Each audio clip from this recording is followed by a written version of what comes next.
ఈసారి వినాయక చవితికి ఇంట్లో మీరే సొంతంగా వినాయకుని తయారు చేసుకోవచ్చు చాలా ఈజీగా. అది ఎలాగో చూద్దాం. ఇలా పిండితో వినాయకుడిని చాలా ఈజీగా ఎలా తయారు చేయాలో ఈ వీడియోలో చూసి నేర్చుకుందాం. 1 కప్పు వరిపిండి, 1 కప్పు మైదా రెండింటిని కలిపి వాటర్తో ఇలా ముద్దగా తయారు చేసుకోవాలి.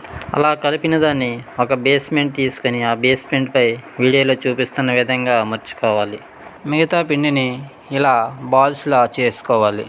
పెద్ద బాలు బాడీ పార్ట్ కోసం, ఈ తొండం కోసం, ఈ 2 చేతుల కోసం, ఈ 2 కాలుకి, ఈ 2 చెవులకి, ఇది కిరీటం కోసం. ముందుగా కాలు కోసం చేసుకున్న 2 బాల్స్ని తీసుకొని వీడియోలో చూపిస్తున్న విధంగా రెండింటిని సమానంగా వచ్చేలా నీట్గా చేసుకోవాలి. వాటిని కాళ్ళు షేప్ వచ్చేలా అలా వేళ్ళతో ఒత్తుకొని ఆ బేస్మెంట్పై అమర్చుకోవాలి. ఇలా రెండింటిని నీట్గా అమర్చుకున్న తర్వాత బాడీ పార్ట్ కోసం తీసిన పెద్ద బాల్ను ఇలా వీడియోలో చూపిస్తున్న విధంగా నీట్గా బాడీ షేప్ వచ్చే విధంగా మనం ఒత్తుకుంటూ సరిచేసి ఆ 2 కాళ్ళకి మధ్యలో ఇలా సెట్ చేసుకోవాలి. ఇలా సెట్ చేసిన తర్వాత బొడ్డు కోసం గాను ఒక స్టిక్తో చిన్న కన్నంలాగా చేసుకోవాలి.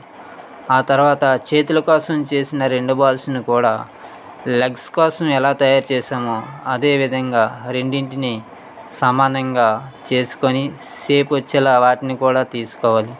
అలా తీసుకున్న వాటిని ఆ బాడీ పార్ట్పై ఇలా వీడియోలో చూపిస్తున్న విధంగా అమర్చుకోవాలి. వేళ్ళ కోసం షేప్ వచ్చేలా స్టిక్తో అలాగా పెట్టుకోవాలి. అలా 2 చేతులు అమర్చుకున్నాక ఆ తర్వాత తొండం కోసం చేసిన ఆ బాల్ను కూడా ఇలా తొండం ఆకారం వచ్చేలాగా సెట్ చేసుకోవాలి. సెట్ చేసుకున్న తొండానికి ఆ బాడీ పార్ట్పై ఒక ఏదైనా స్టిక్ గుచ్చి దానిపై ఈ తొండాన్ని గుచ్చి రెండింటిని పడిపోకుండా అమర్చుకోవాలి.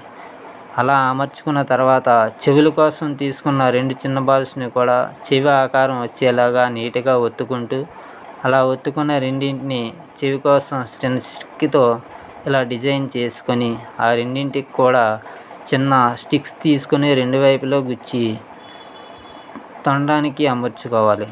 అలా అమర్చుకున్న తర్వాత కిరీటం కోసం తీసుకున్న బాల్ను చిన్న చిన్న వన్లుగా చేసి వాటిని ఇలా వీడియోలో అమర్చినట్టుగా మీరు వాటిని అమర్చుకోవాలి.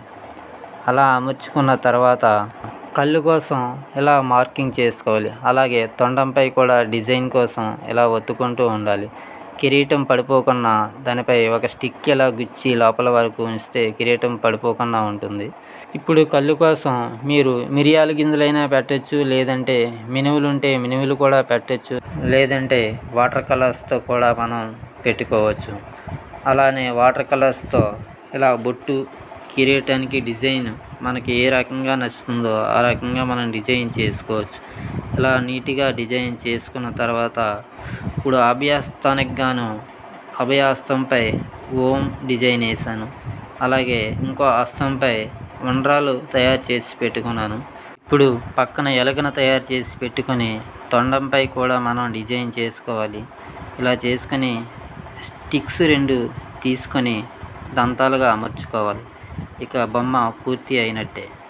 ఛానల్ సబ్స్క్రైబ్ చేయండి. మరిన్ని వీడియోలు మీ ముందుకు తీసుకొస్తా.